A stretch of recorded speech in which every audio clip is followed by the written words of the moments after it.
Hi-ho, everybody. How we doing today? Happy summer. I hope everything's going well. I hope this life is full of love and kindness, because that right there is going to be the key to how we win the day.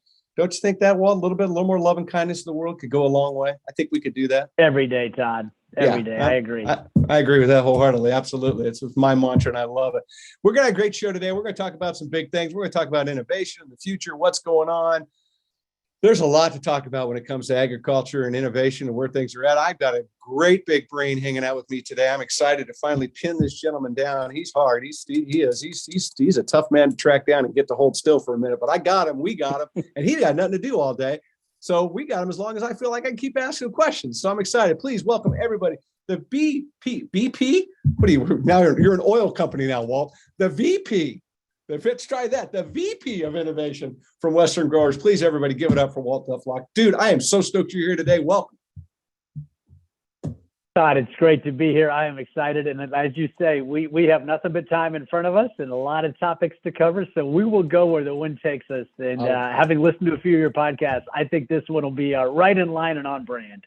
I love it, brother. Thank you. I appreciate that. And well, let's just, you know what? Let's both agree to that at the end. That's my, it's like we always start off with good intent. Let's get to the end and feel the same way. Then I know we had a good chat. Before we get rolling, though, brother, because there's a lot of really cool things going on. I want to introduce people to Western Growers, because people are like, oh, what is Western Growers? Well, if you haven't heard from them, they've been around almost 100 years, so they're not a new face out there. So. But before we get into all that and introduce that and start talking about innovation, what's going on in this crazy world of ours, if you wouldn't mind, give everybody just a quick little brief bio of who you are and introduce yourself to everybody, and then we'll get rocking. Yeah, so my background's an interesting two-parter that in most cases doesn't align that well, right? It's the fifth generation family farm in Monterey County. I grew up on a cattle ranch. We put a wine vineyard in, some wine grapes with Mondavi. We put a bunch of leafy greens in with some growing partners. So we've got a 10,000 acre ranch that basically has all key components of ag on it for a long time, right? Since 1871. Wow. When my folks split, I know. And the funny story there, Todd, is great-great-grandfather was part of MJB Coffee, was then starting a cattle business with some relatives, and San Francisco didn't like cattle even then. And so San Francisco said, hey, cut that out in like Potrero Hill, right? In like Knob Hill. And he said, okay, fine. He looked on the map and he said, well, the railroad line looks like it's going down there. That would be a good place to feed some cattle. Made it happen. Nice. So here we are 5 generations later, still raising the cattle. We've added some business units to it, obviously, but it's been an interesting ride in Monterey County for the last, several decades for me, and beyond that for the family. Wow. And then I left, right? So degree at Cal Poly, came up to Santa Clara, got the law degree, met my wife, got 5 kids now. It's all good on the home front. But I kind of left the ranch behind, if you will. I came to the Valley. I was just, awed by the technology, huge Steve Jobs fan. Loved the personal computer revolution, loved the internet revolution, was at the front seat of a lot of it with eBay early on, and 30 years of basically startup operating roles, a couple others that got acquired that I won't bore you with. But basically, I know my way around startups. I know my way around ag. And in about 2015, 2014, I started poking around thinking, hey, you know what? This enterprise data center stuff and one more show in Vegas, and I'm going to go nuts. So time to make a change. And so we did. I think we did 10 shows in Vegas in about 14 months, Todd. And if I saw the Vegas airport one more time, I was going to lose my mind. Yeah. So rather than that, I basically made the switch. I came over and started poking around ag tech. My ag friends were asking about tech. My tech friends were asking about ag.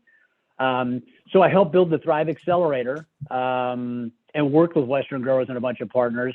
And then Western Growers had the VP of Innovation come open after Hank Gickless retired. And they split Hank's role into two parts. Deanne Davis got the science, I got the innovation, and we've been having a great time. So it's It's been a fun mix of ag and tech the last several decades. It's been a really fun mix of that into ag tech the last kind of 5 to 10 years, and here we are. I love it. Well, what a great background, and having that the family legacy of agriculture, and then to be in the role that you've done and come from the perspective of being up in the Valley like you are even today, talking from the Silicon Valley. And that's a pretty interesting perspective. I didn't realize that. I obviously didn't know the family history. I'm sorry that people hated your cows back then, but they hate them more today if it makes you feel any better.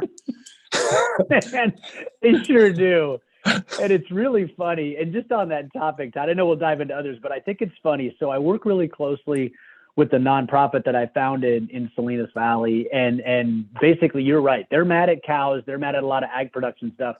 But it's really funny because if you actually talk to Frank Mittliner from UC Davis, who's one of the leaders on methane emissions, he will tell you that we have seaweed. A, we're counting emissions the wrong way in ag, especially livestock. B, we've got innovation coming in the form of seaweed additives with Jones Sawwell and some licensed tech at Blue Ocean. And I know a couple other seaweed additives. Long story short, I wish the folks were so mad at the cattle for methane would actually realize that you are counting it wrong, and it's been counted wrong for a long time, and you're totally discounting the role innovation will play in reducing that methane. I think dairy first, then beef, because you gather dairy all the time, so it's easy to do food additives. But it's just another great example of where we can't even agree on the facts to count some of this stuff, and we don't want to give any credit to the innovators. Meanwhile, alternative proteins getting like $10 billion to revolutionize stuff.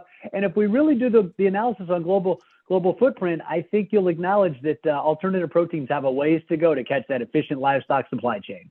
Yeah. First of all, alternative proteins got a long way to go just to get out of their own way at this point, because it's and I agree with you that, but it's so funny what you say, that we don't measure, and it's just so typical, right? We were talking about this before we flipped the camera. We don't listen to understand. We always listen to reply in so many ways. And I think that this is one of those examples where people just get stuck. They don't listen any longer. They're just in this zone, this lane. This is what I believe, and it's all bad. And they don't really take the time to fully understand. And it's one of those deals that, in my opinion, is so important to keep asking ourselves, how do we value food? And you bring up a great point when it comes to the method. It comes to these cows, right? They're so easy to build. It's so easy to say that's the problem. That's not really the problem. Cows are just one piece of a very small puzzle that's going on. Cows are not causing climate crisis, right? We are. Right. The earth is doing its own thing, which we don't want to ever talk about. And then we're doing a whole bunch of other things that we here in this country try to lift the bar so high. But at the same token, we're not holding the bar up for these other countries. They're causing far more damage to the economy, to the planet than we are. It's just goofy, man. It's goofy. So I'm sorry. Hopefully your cows have gotten. Go ahead. No, I said wake me up when China and India decide to do anything about it, right? 100%. Well, there's the problem. Yeah, and hopefully your cows are going through therapy and they're feeling self-confident and they're not, looking at themselves and feeling victimized and all the other things that are happening. So, I wish them well in their journey to, find happiness. They're doing their best, living their best life. 100%. Dude, tell me, let's get rid of this as we dive into this, because there's a lot I want to talk about. But I can't start without letting people know what Western Growers is, right? Because again, like I brought it up, you guys have been around doing agriculture for almost close.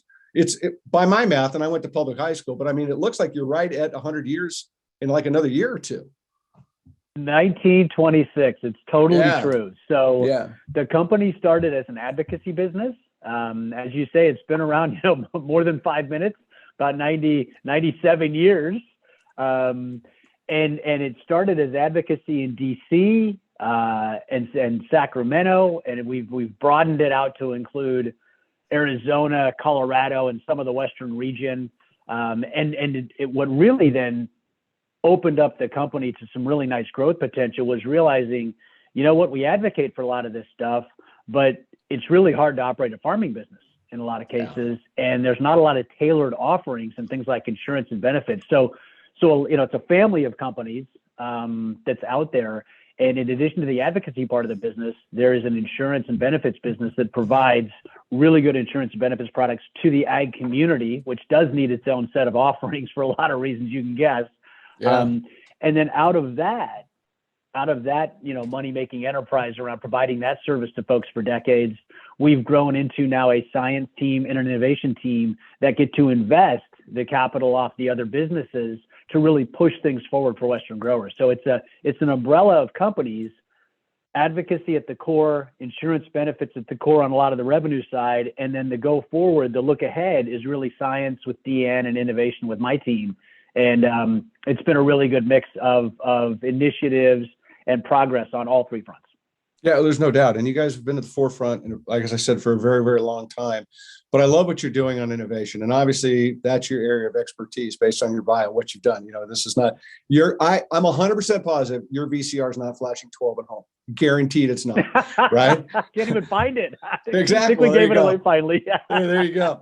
But when I think about agriculture and innovation, there's a lot of like scary parts to all that. There's a lot of things that get people freaked out. There's a lot of things that I think people don't truly understand. But one thing's for sure, the investment dollars in the last 3 to 5 years are nuts. I just read an article that talked about just last year in India alone, $2.4 billion of investment money thrown at it. The number here in the United States, I don't even know. I don't think there really is an accurate number, but the number that keeps getting thrown around is like $7.1 billion of money being passed around into agriculture technology over the last several years. So I want to open up with this question because it's one that I keep asking myself. It's one that I keep asking others. And I think, if I'm going to get somebody in here with a brain like yours, I got to ask this question of you. Who's responsible for funding innovation?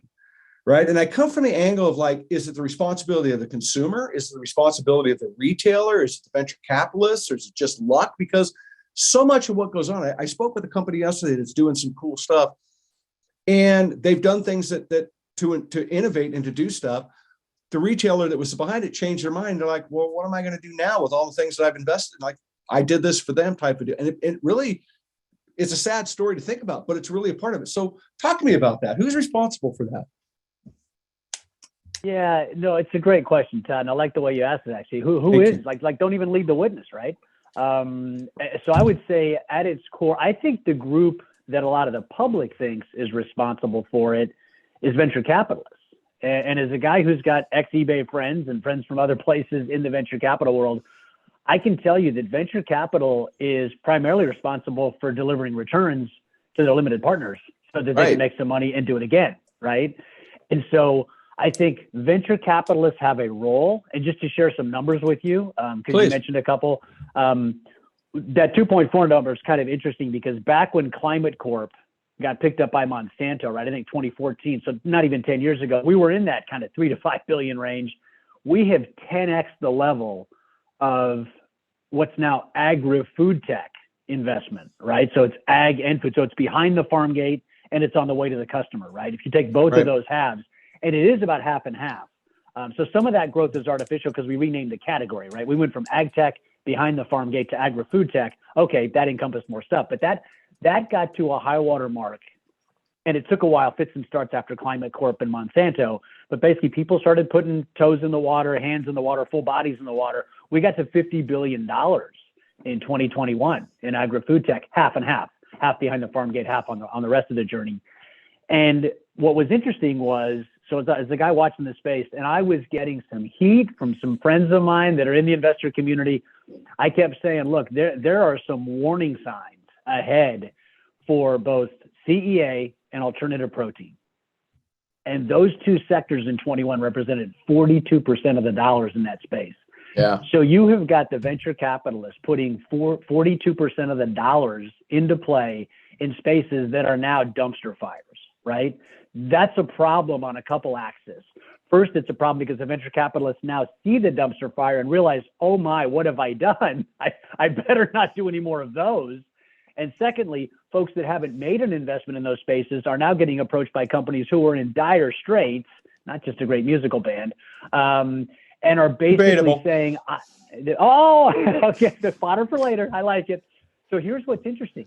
At a time when these companies need more capital than ever, the folks willing to write those checks are less willing than ever to write them. So you're going to see a lot of asset sales in controlled environment ag. You're going to see a lot of asset sales in alternative protein. And what's interesting about it is the venture capital space then shrunk to $30 billion in 2022. And if you look at 2023, it doesn't look great either, right? So I think what you're going to have, Todd, is you're going to have 50 billion in 21, 30 billion in 22, and it's not going back to 50 anytime soon because those two spaces are dead and nothing's replacing it yet, right? Right. So we're going to have 30 to 35 billion again, I semi-confidently predict in 2023. So you're going to have 50 billion in 1 year turn into 60 to 65 in 2 years Well, you can see how that movie's going to end, right? You're going to see a lot of folks that were chasing capital that aren't going to have the right metrics, that aren't going to have the right customer acquisition story, that aren't going to have the right something. And that next round of funding is going to get a lot harder for ag tech. Combine that with one other factor on the who's responsible. VCs are responsible for making money in any segment. Ag tech has to compete with mobile, fintech, enterprise, right? All the cool stuff, right? Now AI, right? You think a lot of money didn't just get siphoned over to AI when ChatGPT rolled out? Of course it did. People want some more of that open AI stuff, right? So I think the challenge for ag tech, and it's funny, Sarah Nolette and Matthew Pryor and I from Tenacious had a big back and forth on whose fault this is, right? To your question. And they said, well, you know, basically ag tech and Silicon Valley don't necessarily align. And my take on it was directly opposed to theirs. They were like, well, Silicon Valley has to figure out ag tech. And I'm like, no, ag tech has to figure out Silicon Valley because it's a supply demand game, right?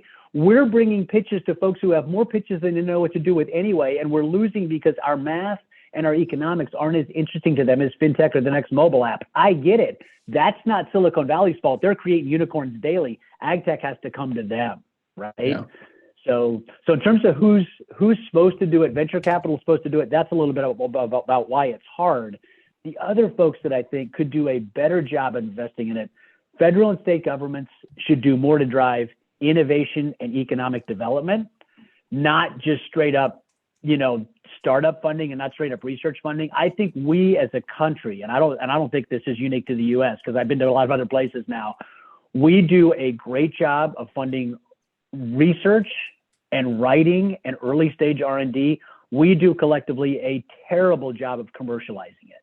And so our yield off the investment in the education system and in the research and development system and writing needs to pivot. And I've talked to the CDFA folks about this, California Department of Ag folks. I've talked to some of the folks in DC.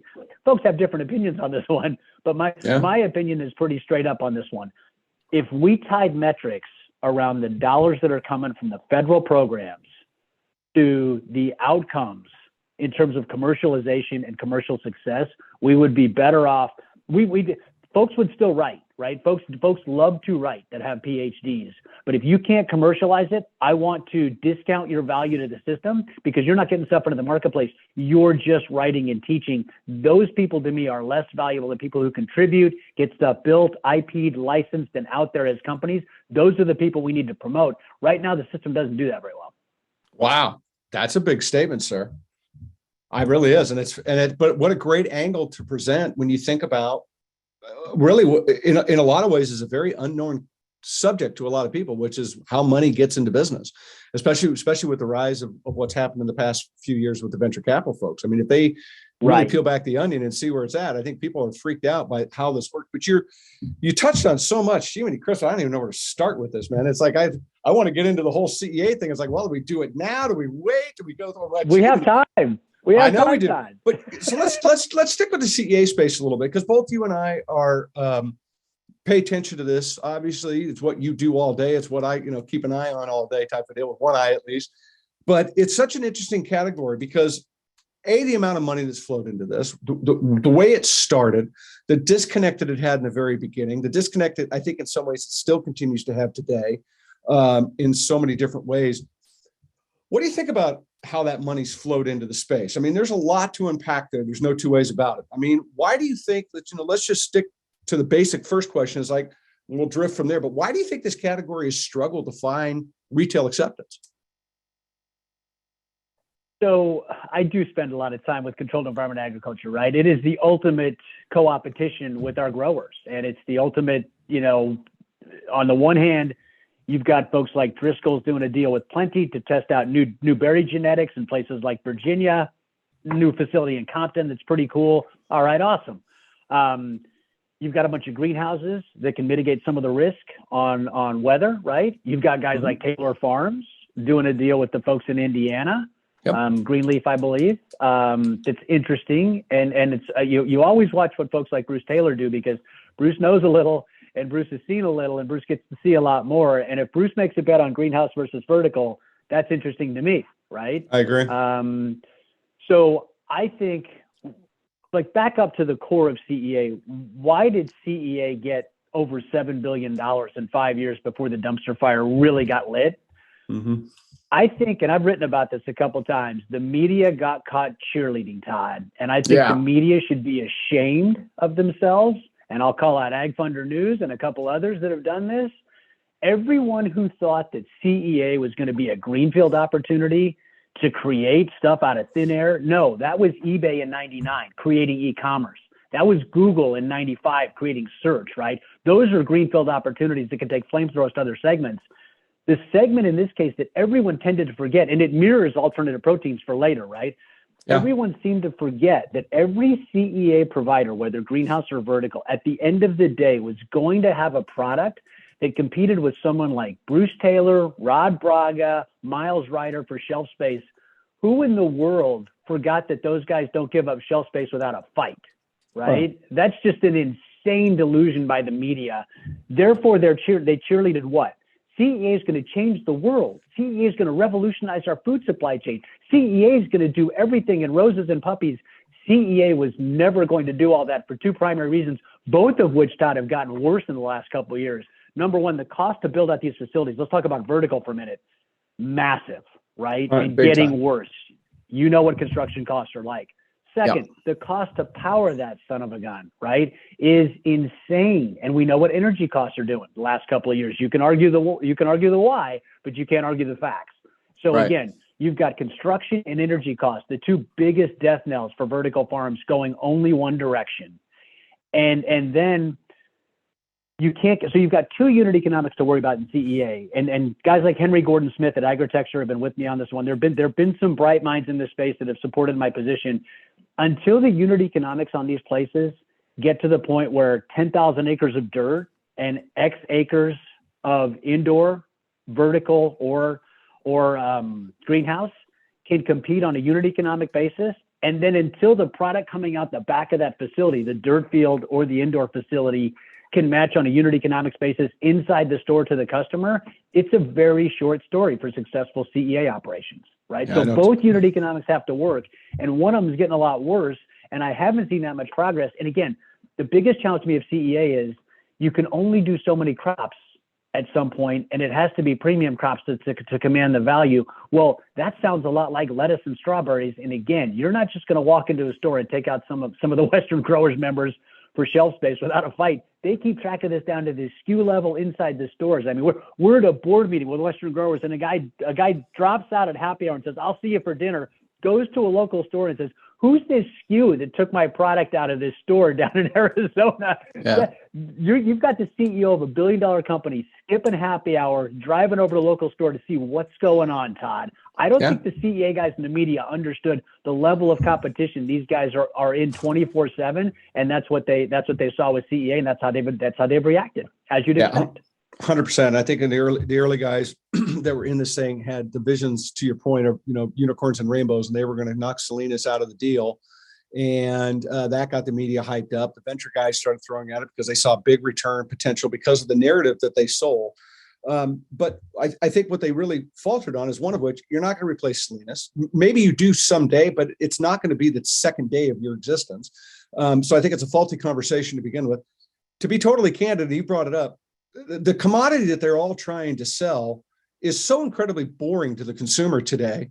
It has become just so repetitive. It's just, there's not a lot of excitement in the category. It's how cheap can we go? It's 2 for $5. They live, and the CA guys, the early guys, they live in an $8.99 clamshell world back then. And they're trying to figure out how they're going to tell their investors that they live in a $2.99 world now, when it's not costing, they wish they could get $2.90. They need $2.99 to put in their own pocket, let alone what they're trying to get on a clamshell. And I think that was where they really got into big trouble. And I think as the money started flying, and then you had the FOMO, right? Then you had the investor community FOMO factor. I got to get into this now, so I got to go do this and that. The shrapnel is unbelievable. I have a dear friend that I listen to over in Europe all the time. He's a big brain, and he talks about a lot of stuff. And he calls this demise the future of trampoline parks, because that's what these places are going to turn into. Is that they're just, it's unfortunate. But again, it goes back to that investment thing. It's like what we talked about. Who's responsible for funding innovation? And I don't think they went about it the right way. I don't think they brought retail along. I don't think they explained themselves well. I spent time with Tom Stenzel, and he said, I don't think the name CEA was a really great choice. I got to be honest with you, I don't either. It doesn't really gravitate towards people. So there's all these factors that come into it. So I love the way you've presented it, because it goes back to what my original question was about who's responsible for funding innovation.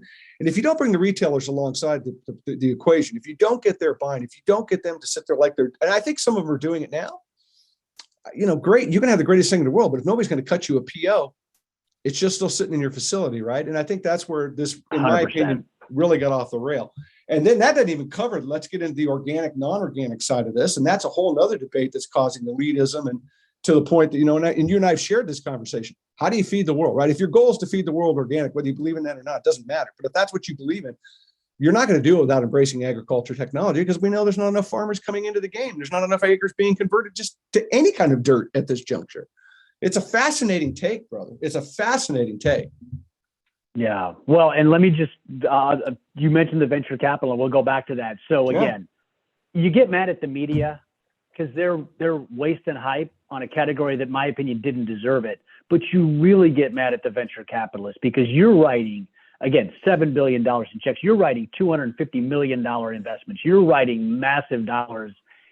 And I don't know how many of them ever found me, but it's a small number. I don't know how many of them ever found retail. I mean, they should have been talking to growers associations, retailers, like you say. I mean, the lack of quality due diligence in the investment segment suggests that the investors, and I've flamed a couple of them, they've come at me, but they've admitted, hey, just be nice about it. I'm like, well, you guys weren't very nice when I tried to shut down the hype factory early, so I'm not always that nice now. But again, the fact that $7 billion got written, and here is the follow-on point that I think we can dive into. 2/3 of it goes to vertical. 1/3 of it goes to greenhouse. Poor due diligence probably on both sides, because I think within the space, and I heard some of the stuff you and Tom were talking about, and I agree with it. I think CEA is a total wish list item for vertical, because I think vertical wins if greenhouse and vertical gets bundled. I think greenhouse loses. If I were a greenhouse operator, if I were a greenhouse industry association, if I were in greenhouses at all, I would stop using CEA tomorrow. I would force people to use greenhouse or vertical. I don't want to be lumped in with those non-performing vertical farming assets any day of the week, twice on Sunday, right? Forget about it. So I think CEA should die if I'm the greenhouse guys. I think it needs to live if I'm the vertical guys. It's their cage match. They'll figure it out. But I think CEA does nobody any favors. And here's what I think. Because greenhouses, again, back to Bruce. Where did Bruce write a check? Indiana for greenhouse, right? That diversifies how we can get to the East Coast, manages some of the travel risk and logistics risk that came up during COVID. I mean, you were seeing 3 to 5x lifts in like planes, trains, and automobiles for getting this food from California back to the East Coast. And in some cases, you couldn't even find a way to get it back there in the time frame you needed to meet all the buyer specs, right? So it's a hedge factor for some of our growers that are looking at it. But what's really interesting is greenhouses, my opinion, will take a flamethrower all by themselves to vertical, because everything vertical is trying to do, greenhouse has been doing in some cases for 10 plus years with patient capital, building, iterating, doing it all, not in the spotlight.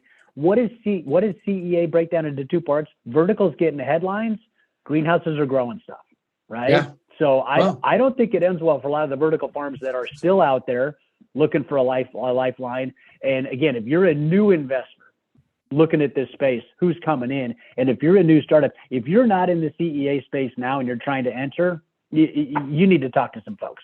Yeah, I could not advise somebody right now to get into this space unless they have something alternative to what's in the current marketplace. Now, look, I'm really excited about what's happening with berry transition, some of this other stuff. I think what's going to be happening in Virginia is going to be very interesting to see play out. I know, and I think you would agree with me 100%. Driscoll's not going to put a berry out that's not a Driscoll berry. If you don't know what that is, exactly, store, find one. You'll figure it out really quick, right?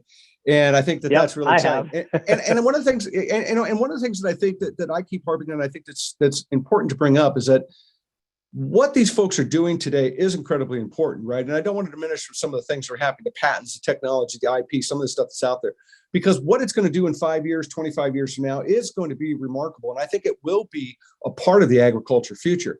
But to your point, I think that they sold themselves, I just think they all walked in with the really shiny loafers on, and they had a really good speech, and it sounded really good, and ag is exciting to everybody.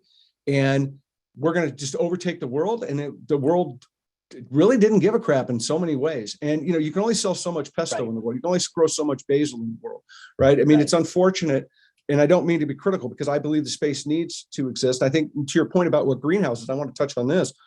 I agree with you. I think the greenhouse industry is incredibly strong. I think it's incredibly undervalued. I don't think they do a great job of lifting themselves up as a group in a lot of ways to talk about what they're doing. Because you can't look, I mean, what is it? 85% of the organic tomatoes in the marketplace come out of a greenhouse today, right? Absolutely. Think about that. So take that out of the marketplace and ask yourself, where's that going to come from? And I just think that, there's an opportunity for a lot of this to repivot and to refine a voice and to do some things and to try to clean up the mess that's been created. And it's hard to say it that way, but it really is the truth. And it's unfortunate, because there's a lot of really good ideas that I think will never get to the top of the pile, because I think they're just going to spin and burn out. Yeah. Well, I actually think the most interesting asset owners of the vertical farming asset class is going to be the third buyer, right? So there's the original buyer. Yeah. There's the guy that buys it at a fire sale just because he can. And there's a third guy who actually thinks about it and has a strategy when he buys it. And he probably gets it the cheapest and can do the most with it. So to me, yes, you're right. It's going to be in the marketplace, and we're going to see greenhouses out there. And we are going to see stuff under glass. Absolutely. How much stuff will we see in vertical? We'll see. But I thought, Bree Ryder Smith, again, part of the Driscoll's family, did a great job of laying out the use case. If you were CEA in 2015, 16, 17, 18, you should have been selling use cases that were high logistics, high travel, high dollar cost, and can't grow locally. What does that sound like to me? Middle East, maybe parts of Africa, right? So you should have been selling CEA as a remote location solve, but again, or vertical specifically, that didn't get put into the decks. Well, what got put into the decks was, we're going to take over the world. And that was the mistake. So now if they can right size it and get in with some incremental plays with some of the right capital, that's not 9-figure checks, maybe something interesting comes out of this. But short of that, she laid out the ideal use case. Get this stuff grown in the Middle East where you can't grow it and have to ship it, and you can do some good work in the marketplace. But other than limited use cases, until the math improves, again, at both unit economics, facility and product and plant, it is just going to be hard to break in, because I'm sorry, the retailers, say what you will about them, they're price driven because their customers force them to be price driven. So you're right, that $2.99 that you need to capture in margin, that's not in their business model. That's in yours. No, I 100% agree. I tell everyone that I deal with in this space that if you're not looking at the Middle East, you're not looking at Africa, you're not looking at underdeveloped countries to put your technology, I think you're missing the boat of financial gain.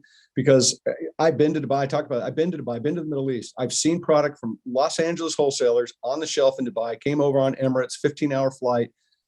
Sure, freight was more than $1 a box to get there. I'm just going to assume.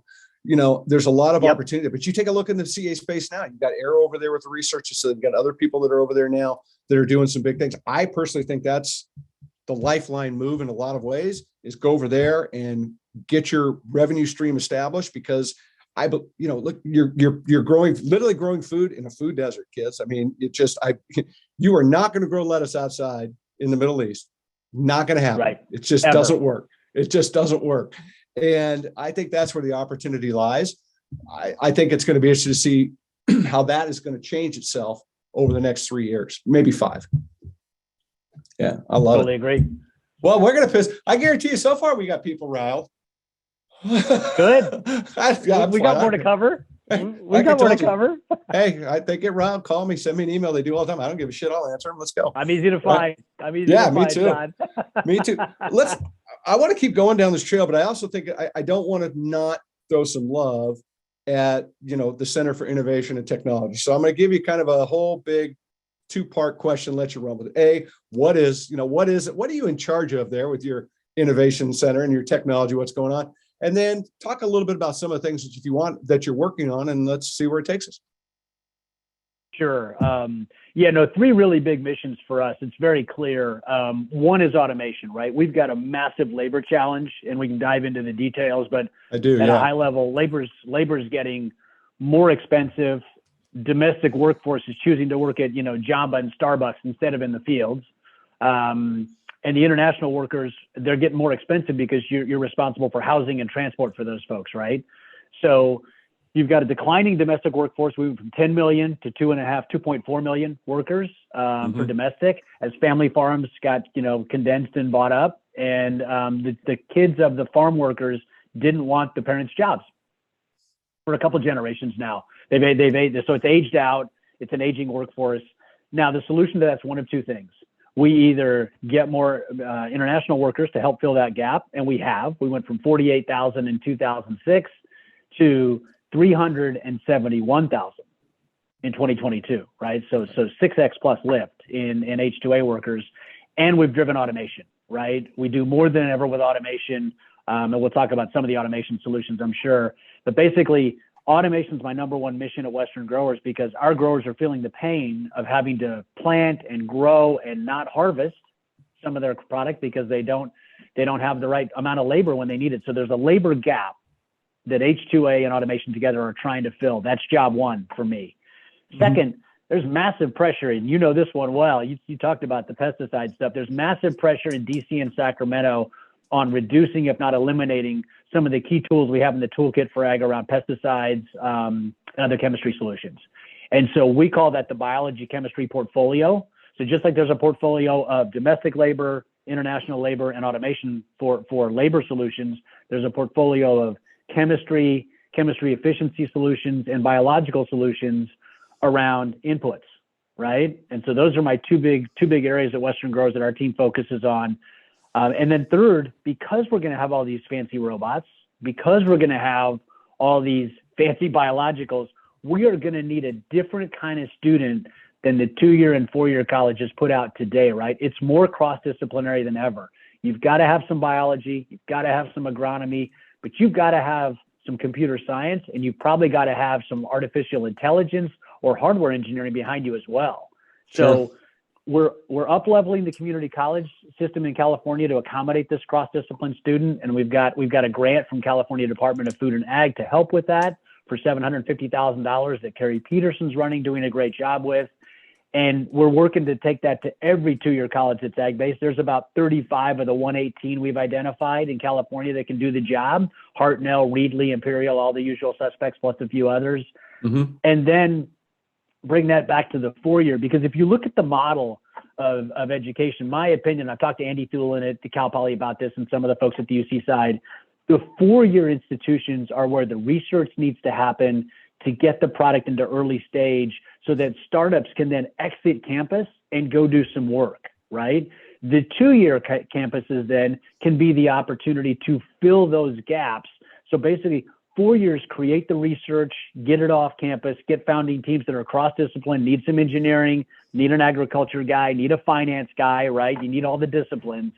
And then you basically end up with companies and ideas starting up, and hopefully you can fill the spots that can build the robots, sell the biologicals, support the biologicals and the robots out of the 2-year program. Because I don't want to ask a kid for $100,000 to go to Cal Poly, or a little bit more than that to go private, to come out for ag if we don't have to. If we can get it done at a 2-year school or complement that with some of the 4-year after, that's a better model. So that's a high level. We're using innovation to push automation for labor, biologicals for inputs, and next gen ag worker to be able to build and service all of it. I love it. Let's talk about, stick on the labor for a little bit. I mean, AI, automation, all this stuff comes with the same narrative on the backside of people freaking out. Jobs are going to be lost. It's going to happen. It's inevitable, right? I think of all the draft horses that, had to protest when they got bought, the tractor came around, right? It happens. Yep. You can't be shocked by technological progress on this planet.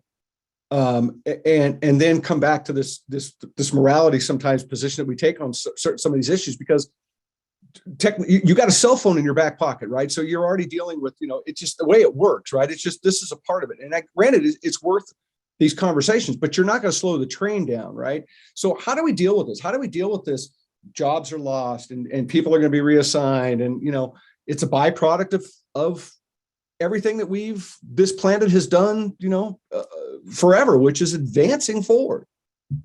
Right. No, that's right. And I'm not with those folks who would say, hey, we need to push pause on AI. You know what? No, don't give the code control over things that can do things, right? Leave it in the computer. They don't get to control things. They just get to advise and consent, right? So things like ChatGPT that can give you an output when you ask a question that's pretty well put together. Okay, great, right?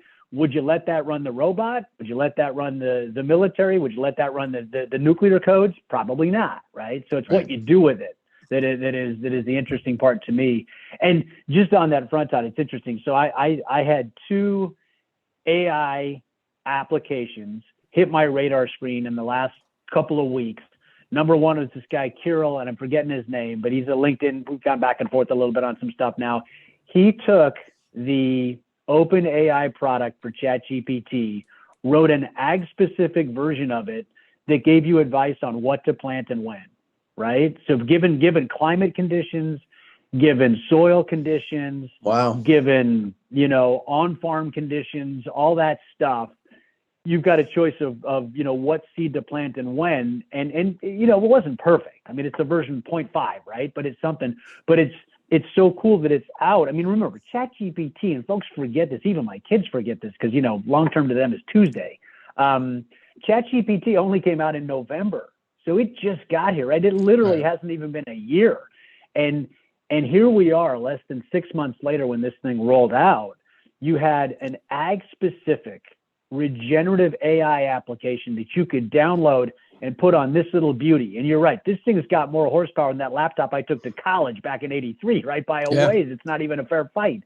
So that comes out and you're like, well, that's interesting. Little garage guy tinkering on his, nights and weekends with a day job. That's all good. But then Tim Hammerich, Future of Ag podcast, good guy, did a great podcast with the Farmers Business Network team. They did Norm, Ode to Norman Borlaug, right? In about 3 months. And Norm was that same thing, but at FBN scale. So you can see how FBN's using that. So think about the thinking. This wasn't even on the roadmap in Q4 of last year. I guarantee it, right? But here we are in Q2, and these 2 guys are on a podcast explaining that Norm will give you basically that same thing as Kirill's app. It'll give me all the inputs on your crop, on your field, and I'll tell you what to plant and when to plant it. And again, not perfect. Is it doing as good a job as the most experienced agronomist? Probably not. But is it doing a good enough job to make it interesting? Definitely. Do I think either of those 2 products roll out as an agricultural vertical application solution in the mobile stores without ChatGPT rolled out in Q4? No chance, right? So you've got AI investment dollars flowing in at record speed after ChatGPT because there's nothing that investors like more than a rapid unicorn who's making a lot of noise, right? And so things are advancing with things like AI because horizontally they're advancing, and that'll improve verticals.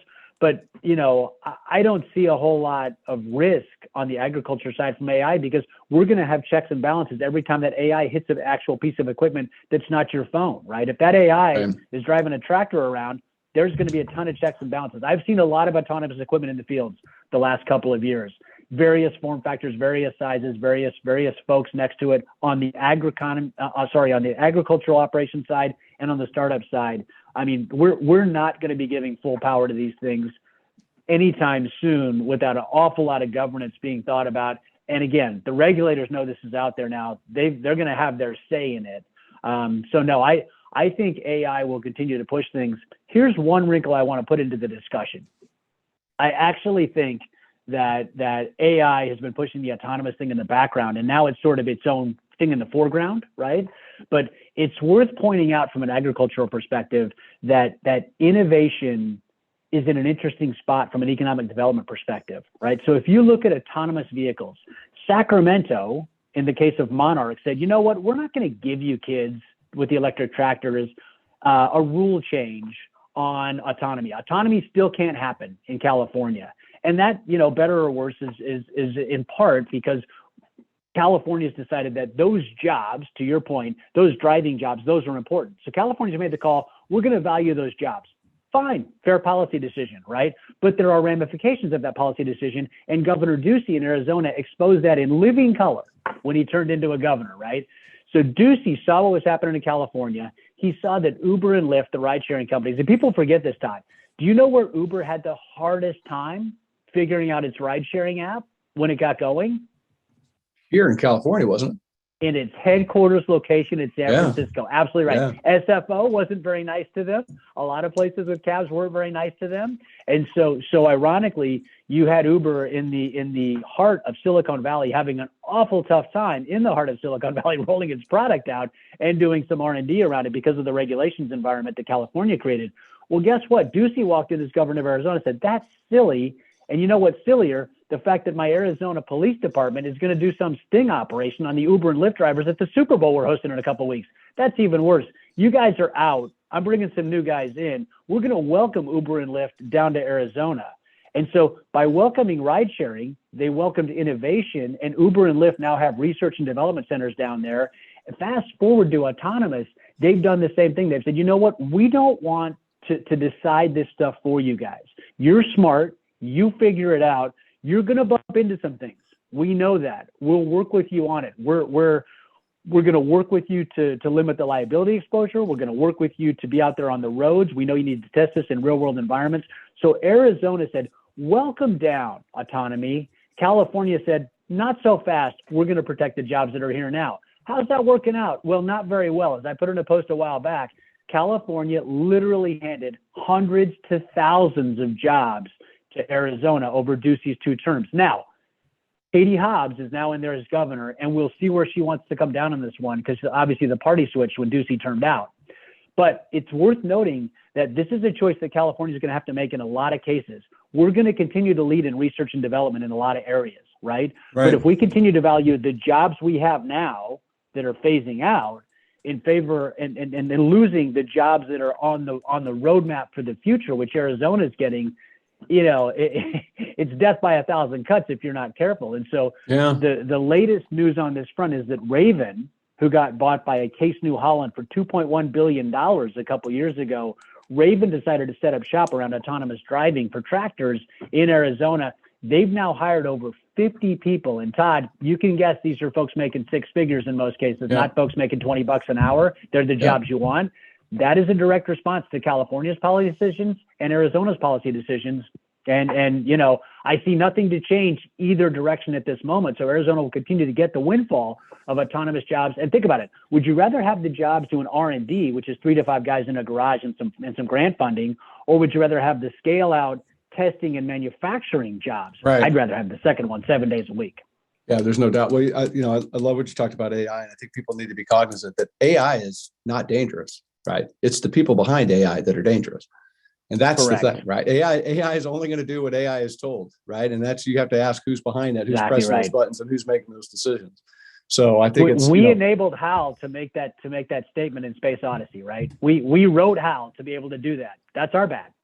Yeah, 100%. And I think that this is a lot of what I think freaks people out when it comes to technology. A lot of things that people get, it's all bad. It's going to ruin the world. Has all the potential to do all that, absolutely.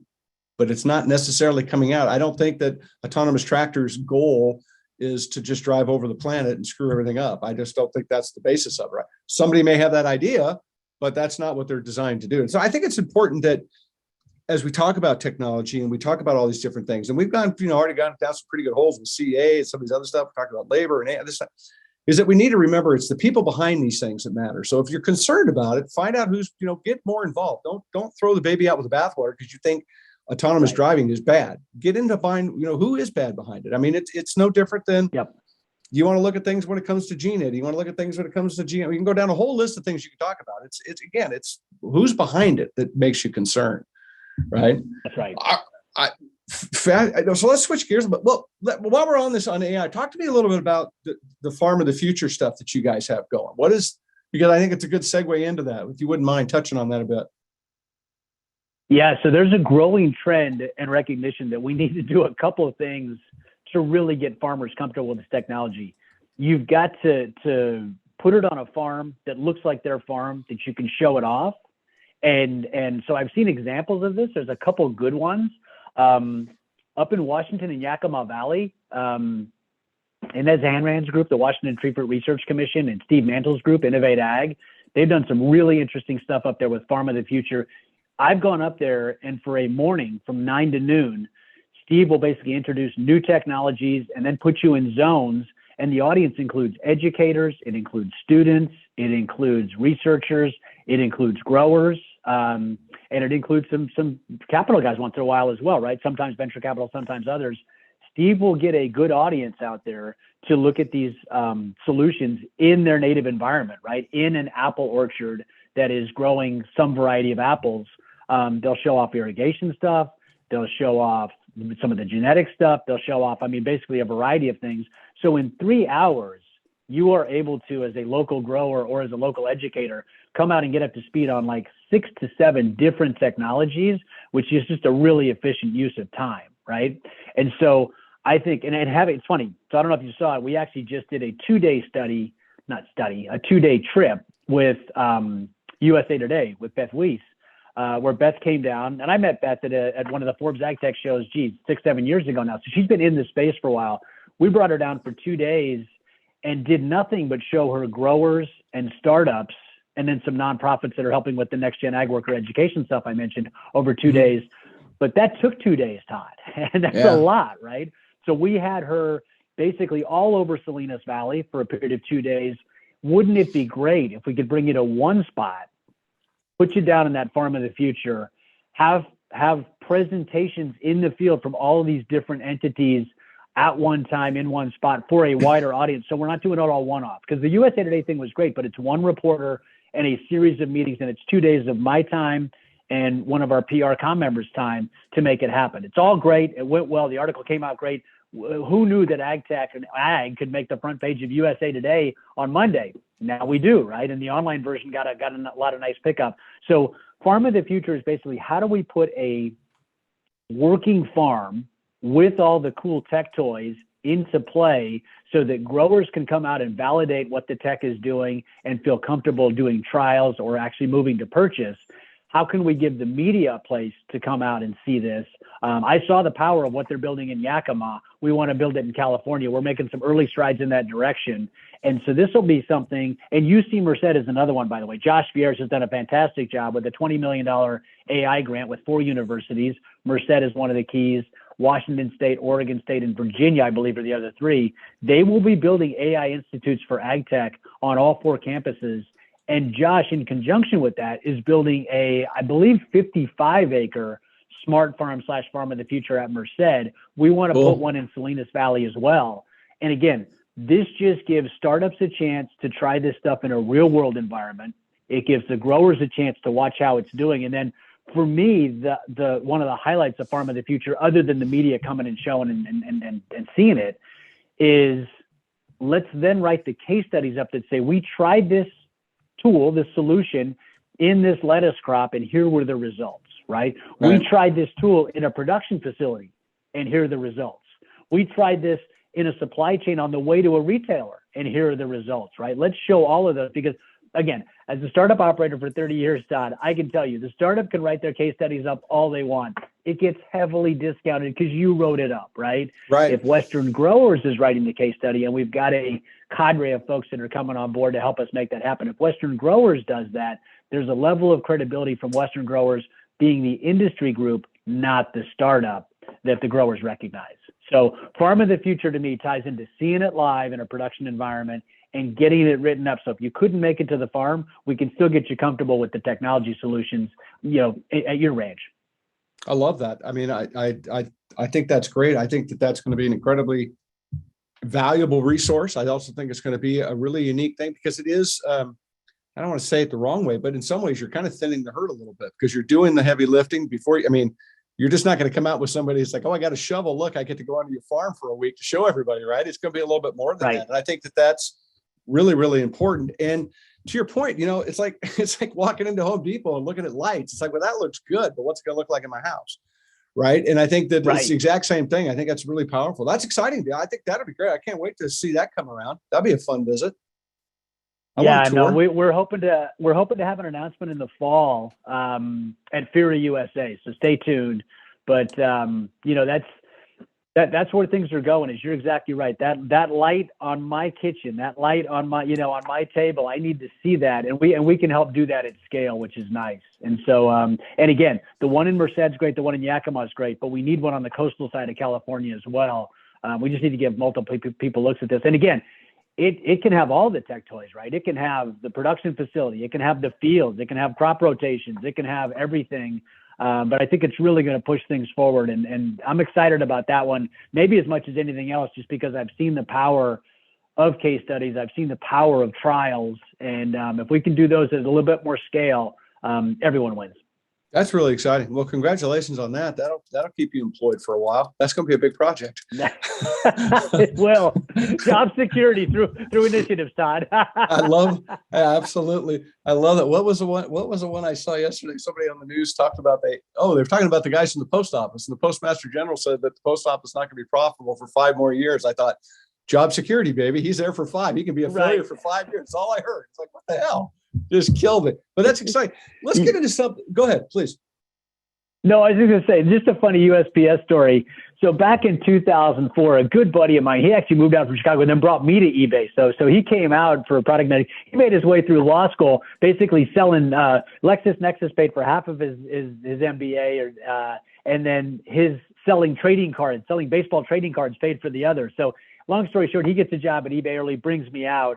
And that guy 5 years later did the deal with USPS. It was probably one of the best deals in USPS history. It was a revenue sharing arrangement between USPS and eBay on those eBay shipping boxes. Yeah. But I have to say, and obviously I was close to that deal because I was on seller program side, but I have to say that landed in 2005. It's 2023. I haven't seen a lot of that USPS innovation team in about 18 years, right? I think my buddy's deal was the last good one they talk about. It's unfortunate, but you're not wrong there. You're not wrong. I want to stay on this technology thing a little bit. One of the things that's starting to happen that we're seeing in the produce space, it's getting more and more press. It's starting to get a little bit more. I find it to be a very fascinating conversation, is where we're heading now with gene editing and fresh produce using CRISPR technology, right? That's coming into the marketplace, where you're messing a little bit with the DNA. You're doing some stuff that's a little bit out there in some ways. It's definitely a little bit creepy. And it goes back to the question I throw out all the time. Are you working with Mother Nature, or are you being with Mother Nature? Because the latter one is never going to work out. I promise you that. That is a safe bet in Vegas, in my opinion. So this is kind of a messy battle coming up. And consumers aren't going to know that this battle is taking place because none of this has to be labeled. Gene editing does not have to be labeled, as GMOs do, or organic has to be, whatever. I mean, it's just going to be there. And it's going to be something that's interesting because when you change the code, you own the code. And that's another angle of all this. It's kind of fascinating. I expect the organic industry, as it's starting to do, to be vocal. Full disclosure, I invited one of these groups on my podcast and to talk about, thought we were good. We had a date set. They saw the questions I wanted to ask and they bailed. So that says a lot to me about what they're doing. And I'm not throwing any stones, keep your name off the table. But, if you can't come to somebody, you can't, if you're going to run from tough questions, then it's only going to get harder for you, right? Because I know the organic industry is certainly keeping an eye on this and they're going to come at them full bore. Talk to me a little bit about all this stuff. I mean, it is kind of a scary part of technology. I'm not going to lie. At least it bothers me. This is an area that bothers me for sure. Talk to me a little bit about what you're thinking about it. Yeah. So, and again, I'll disclose, I am less familiar with this topic than I am the general biologicals topic and the automation. That's where I spend my time. But what I will say is this: it's interesting. So Bonnie Estes has done a lot on this and done some nice podcast work on this with the Fresh Takes on Tech. And I'm not trying to plug everyone's podcast on your side. No, I do think podcasts are great information. So I have nothing against anybody out there. I think it's right. Yeah, I can give a shit. I think it's great. It's important. So go listen to Bonnie if you really want to go deep on this one. But I think what got me smart on it was one of the podcasts where they said, look, the difference is this: gene editing is when you do things through genetic editing that that basically just do stuff faster. Gene modifications when you bring something foreign into the discussion, to your point, right? So if you're injecting, so if you're just doing what nature can do faster, like Borlaug wanted to do with his, magic wheat, that's all fine. And we can do that, better living through science, right? Better living through tech a little bit on that one. So I do put a little bit of a line between the editing stuff and the GMO stuff. And then I look at it with this lens on it, Todd. So I put that discussion to bed in about 30 seconds. I say, if you're not bringing anything new, it is different than if you are bringing something new. Probably ought to be regulated, disclosed, labeled differently, and we'll see. And Europe and Western Europe's been at the forefront of a lot of this stuff, rightly or wrongly, you can argue. Right. But here's where I come down is there's only so many tools in the toolkit, right? We've got chemistry that can do some things. It's reducing in efficacy. We've got biologicals that can do some things, and we've got genetics, right? So as a toolkit, we've got three things that we can use. We already talked about we're massively reducing chemistry usage through innovation solutions and through regulatory impact, increasingly more regulatory impact, right? Because we've played out a lot of the efficiency gains we can have in chemistry. People don't realize how much less chemistry we use as an industry than 50 years ago, but never good enough for some people, right? So chemistry but it depends on the chemistry too, right? I mean, it depends on what chemistry we're talking about. So if we're talking pesticides, right? I mean, there's so much data that supports, right? I mean, and to be fair, when you're talking about a pesticide, right? A pesticide is only bad. A pesticide's good until it's proven bad. We just saw that with Dacthal. So, I mean, that's coming, it's right down the train. So, yeah. No, that's fair. So chemistry under pressure with some merit, totally agree. Yeah. Biologicals, and again, if you look at Shane Thomas, Shane Agronomy is his handle. He's got a great newsletter on Upstream Ag Insights. Shane is tremendous.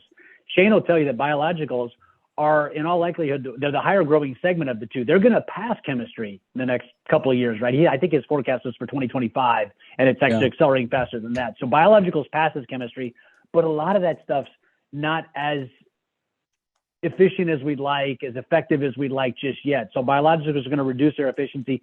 The other lever we have to pull is the genetic one, right? And again, whatever you want to say about it, that's the third lever. And that's the one, if you talk to a lot of the folks close to the business, that's the one they'll say that has the most upside to capture with the least captured on the field, right? So it's the high beta performer of the bunch. So I actually think that you can't look at GMO and gene editing without the backdrop of what's happening with chemistry and biology at the same time.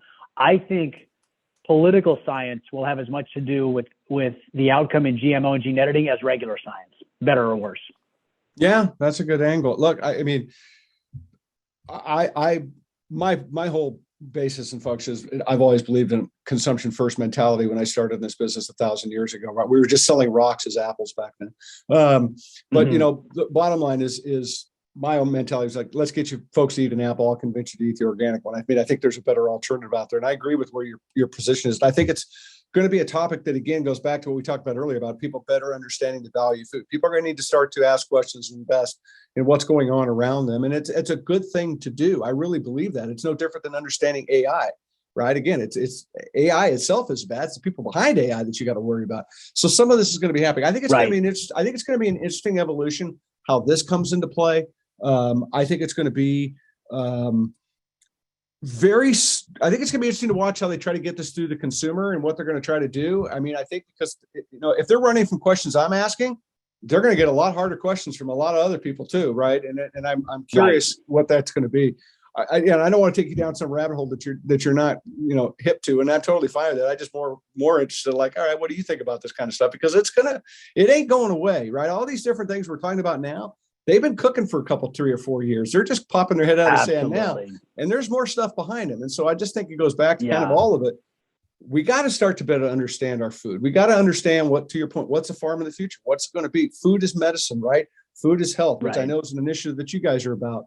And we can certainly touch on that. But I think it's just so important that we have to have these conversations to get people informed. Like I always say, man, I don't want to tell you what to think, but I sure want to make people think. I think that's incredibly important. Yeah. Well, and on the genetics front, I mean, think about it. It's not just pest, right? It's drought resistance. Yeah. Think about genetics in terms of automation. So heck, in terms of labor in general, right? So I've been out there, and Bayer's got a product in their portfolio from Seminis, right? Called it's high-rise broccoli. It might be Eiffel, might be the brand name. But basically, it's a 9-inch broccoli stalk.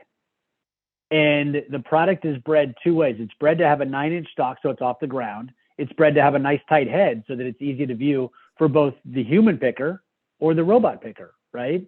So how much better is a broccoli product that is easy to see, easy to cut, at like a 3/6 or 9-inch mark, depending on how much slaw you want out of the stalk, right? Which is perfect for that.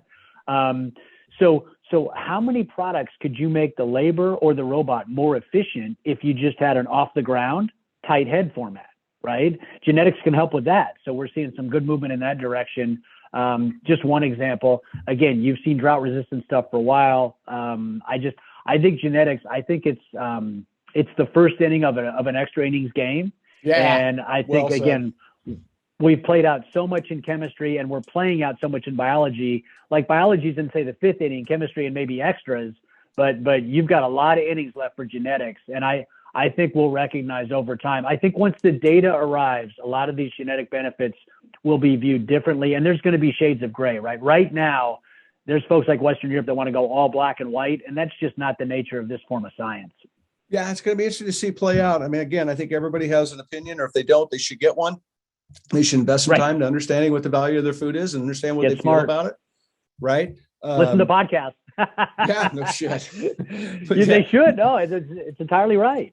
Well, yeah. Well, I think that the podcast media itself, the independent media itself, is the only place you're going to be able to go to really truly get in-depth conversations and answers. I think trying to go down the mainstream media trail, I think we all agree that that's kind of a rocky road and a sinking ship, and a lot of just craziness that's involved because it's of all the reasons we already people know and discuss. And I think it's really important that you get yourself involved. But again, when it comes to your food and it comes to your family, it comes to your health, if you just think you're going to walk in the grocery store and it's, to your point, it's all just unicorns and rainbows and everything's great for you, you're going to have a rough run, right? I mean, but it's going to take people's need to get invested to understand the value of the food. And I love what Western growers doing on all different fronts of trying to get people to kind of open their eyes and see where we're heading.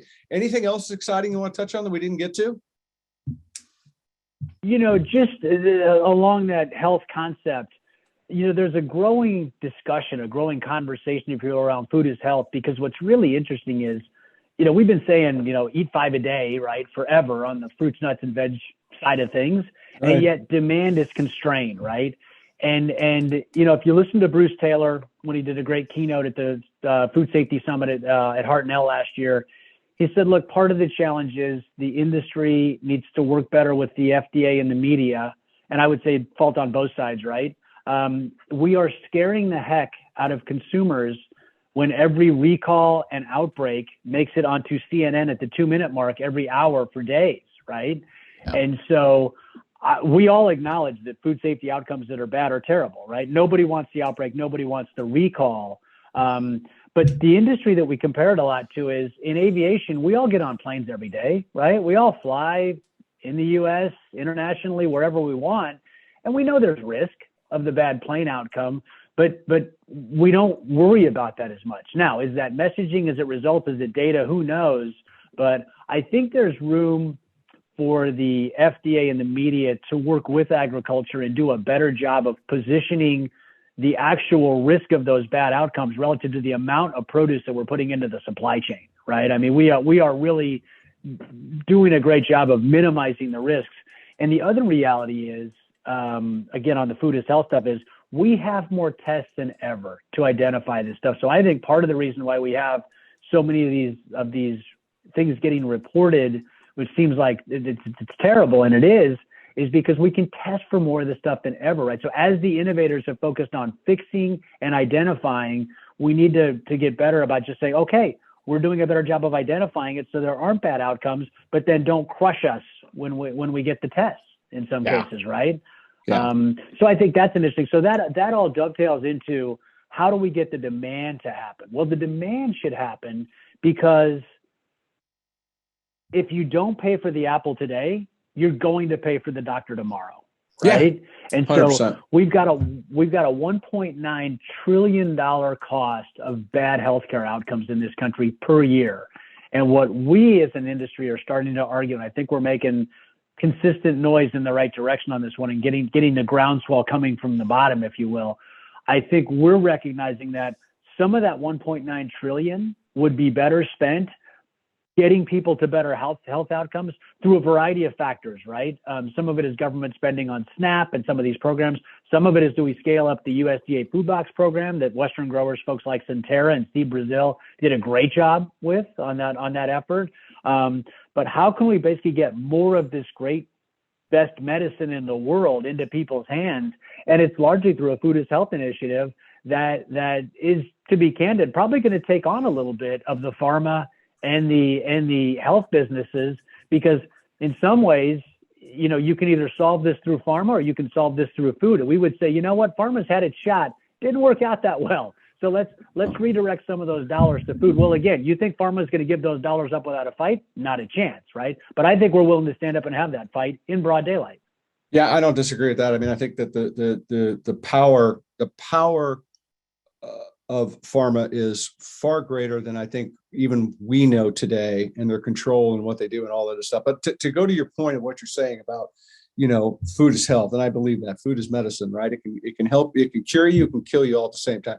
In my opinion, something I believe in, and I'll die on this mountain, is that the fastest way that we're going to change the health of this planet is by feeding our kids better food at school, and starting with a massive education program throughout their time that we have them as a captive audience in our school systems about the health benefits and why we should be eating differently, providing those choices, providing scratch cooking, getting away from some of the crazy stuff that's in the food system today, and really start to empower these kids. You want to make changes, you want to improve the climate, farm better.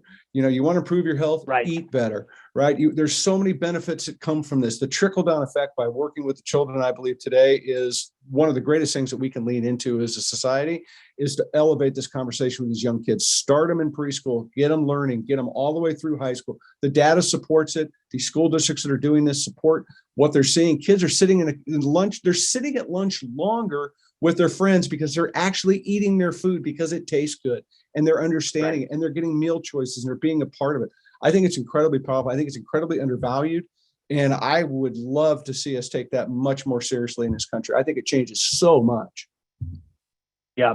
No, so stay tuned. I think we've got some stuff that's in the lab right now that we're working on getting ready for prime time. But I think we'll have some news in the next couple months on this front, because I think Western Growers is in a somewhat unique position to be a convening point around this topic. And we've got some partners that want to also be, in the fray on this one. So again, to me, the most interesting angle on it is when you realize that 1.9 trillion is an annual number and it's only getting worse, and you realize, okay, the stuff we're spending that on, that we can improve that. There's a stat out there that talks about, I believe it's in 2050, that the cost for dementia related problems are going to be in the $2 trillion range.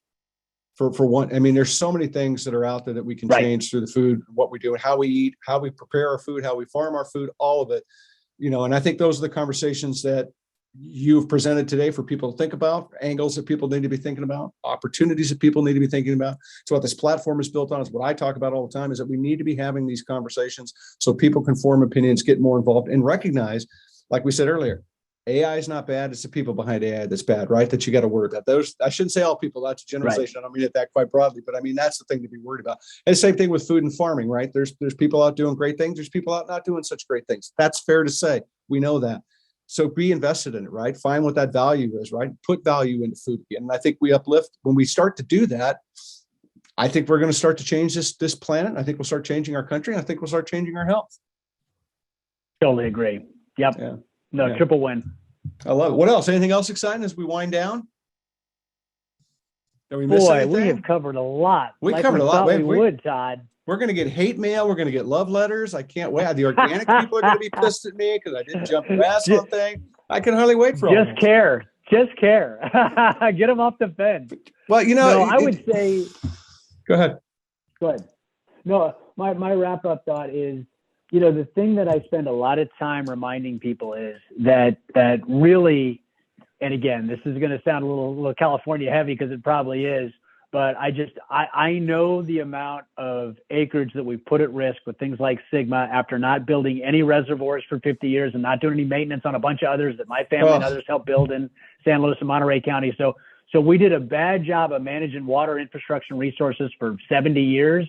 And now we're telling farmers that you're going to lose 1.5 million to 2 million acres of production ag in the San Joaquin Valley alone. Oh, by the way, those acreage totals are like 4 to 8 Salinas valleys of production ag. Thanks very much. Yeah. All because we didn't get enough water and all because we never did desal.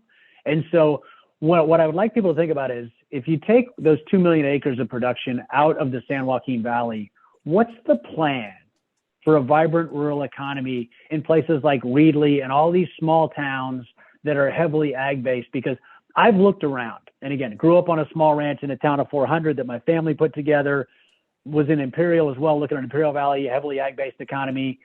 I can't think of a vibrant rural economy that does not use the land to produce value for the residents. And so whether that's ag, energy, lumber, mining, whatever it is, the more that we restrict the usage of the land, the more that we put rural economies and rural America and rural California in harm's way. We watched it happen with globalization. I would strongly urge Sacramento and DC to think twice about over-regulating this stuff, because if you take those 2 million acres out of production in California, and they will go to Mexico and places further south, you're leaving a gaping economic hole in hundreds of agricultural-based communities in places like where I grew up in. And I want to throw the flag on the play, because I want to throw it before it happens. So when it happens, people can look back at this podcast in a couple of years and say, what's that guy saying now? Hopefully it builds our credibility, because it's a crime what we're doing to rural in California, all because we can, because politically ag doesn't have enough of a voice to do much about it. I don't disagree with you on that, sir, one bit whatsoever. I take a look at what we're doing. Water, you can just look at water in this state and the way we've handled it and the destruction that it's causing, because we don't get our shit together. We cannot get past conversations. It's like you either are right or you're wrong, and we cannot talk. And that is just so frustrating. We've chatted on it before, you and I, that it is so important to be open-minded and have conversations. Transparency is how we're going to solve these problems, by having conversations based upon transparency. You don't need to change my opinion, but I want to learn from you. And if we don't go into those conversations thinking like that, we're screwed. We're going to continue to be screwed. And you're absolutely right.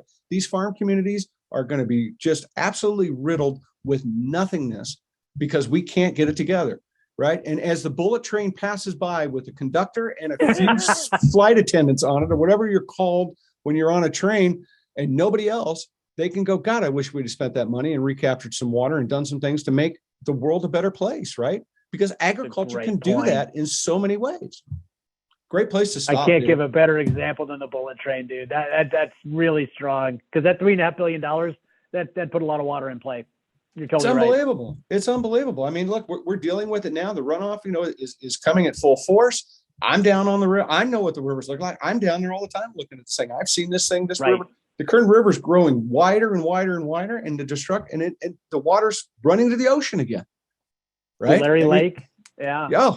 Wait till that gets going. Don't even start. That's a whole nother drama. That it is. Water in California would be as big of a hit TV show as anything you've ever seen if they turned it into a TV show, like Dallas was. People would be shooting each other, like Yellowstone. People would be shooting each other, and there's all 100%. This. It's unbelievable. It's literally I'll say it's the mobsters dressed in Wranglers. That's what water is in California. It's crazy. Right. No, I totally agree. It would make Yellowstone look like a warm-up act. It's unbelievable.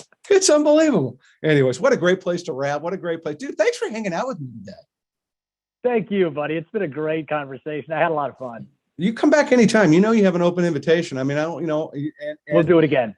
I want to make these conversations available. The sad part is that I feel like we left a lot on the cutting room floor, so there is room for a sequel.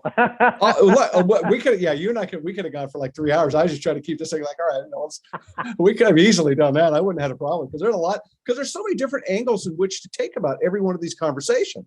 Right. But I think it's just super important that we put people, and that's what I like. I believe what we've created here, and what I'm proud of, is that we put people in positions to think for themselves about topics. It's not about ramrodding things down. It's not about, like I talked to you about, hey, you're going to come on here and say something crazy about running over kittens. Great. You and I will get at that. That's fine. But people need to understand from all sides of stuff. They need to hear what different things are. It's the only way we're going to be educated. It's the only way we're going to advance conversations is by being informed. And we don't do enough of it. So kudos to the way you've handled it, and come back. You have an open invitation. You know that. You don't have to get me fired up to chat with you. No, back at you. No, it's been great. This is as fun as I thought. I knew listening to you we'd have a conversation like this, and we got to go so many places in not that long a time. I appreciate it, man. Everybody, thanks for listening. Thanks for being here. Go get online to Western Growers, see what they're all about. Go check what Walt's doing with this Innovation Technology Center. There's some cool stuff going on. Get informed about what's going on in the world. Don't get an opinion after the fact. Get an opinion before things get started. You'll be a lot happier. Trust me. a lot less frustration in your life. Anyway, thanks for being here. We appreciate you. Much love from me to you. Remember, love and kindness wins the day, and you can also help go inspire somebody. Walt, I appreciate you, brother. I'll see you soon.